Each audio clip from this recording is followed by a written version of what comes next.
Olá pessoal, estamos iniciando esta série sobre dificuldades da Bíblia e aparentes contradições. Quem que é leitor da Bíblia e nunca se deparou com uma dificuldade, um versículo difícil de entender ou que parecia ser uma contradição com outro texto? Então hoje a gente vai estar iniciando esta série falando sobre a serpente de bronze. A pergunta que faço é: se Deus proibiu construir imagens de escultura, por que Ele próprio mandou Moisés construir uma serpente de bronze no deserto? Você quer saber a resposta? Fica até o final, assista o vídeo e você terá a resposta para essa pergunta. Essa passagem ela está registrada em Números, no capítulo 21, versículo 8 e 9. É importante, antes da gente falarmos sobre a serpente de bronze, entender o contexto dessa passagem. A Bíblia diz que os israelitas foram retirados do Egito por Moisés, por ordem divina, e eles estavam indo a caminho de Canaã ou a terra prometida. Mas nesse percurso, como nós conhecemos, eles tiveram vários momentos em que eles reclamavam e murmuravam. E no capítulo 21 de Números, a Bíblia diz que a alma deles se angustiaram. Eles começaram a questionar por que eles vieram para o deserto. Eles preferiam morrer no Egito do que morrer no deserto. E começaram a reclamar do maná ou do alimento que Deus dava diariamente para eles. Deus então se irou. E a Bíblia diz que Deus mandou serpentes venenosas para o deserto e que os israelitas começaram a morrer.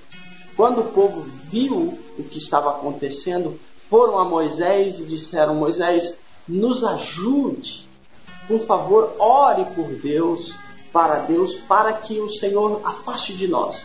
Moisés então ora ao Senhor e Deus dá essa resposta. Leamos.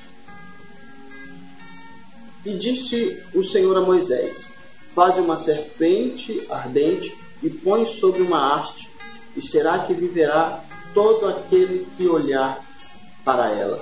E Moisés fez uma serpente de metal e pô-la sobre uma haste, e era que, mordendo alguma serpente alguém, olhava para a serpente de metal e ficava vivo.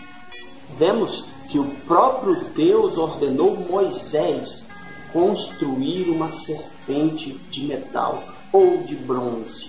Então, quando a gente observa este versículo, a gente para pensar e diz: mas não foi o próprio Deus que determinou lá em Êxodo, no capítulo 20, que não se fizesse nenhuma imagem de escultura?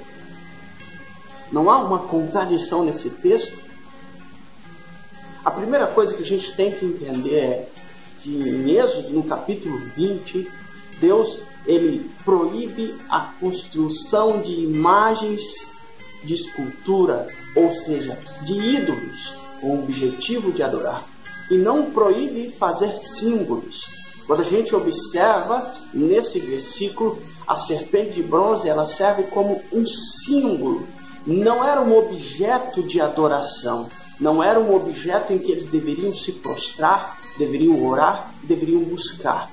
Há uma diferença entre uma representação dada por Deus por um símbolo do que uma imagem de escultura ou um ídolo. Existe uma grande diferença. Então, em maneira alguma, Deus determinou que Moisés fizesse um ídolo ou uma imagem de escultura com o objetivo de adorar, mas é simplesmente um símbolo para que aqueles que olhassem pudessem ser curados.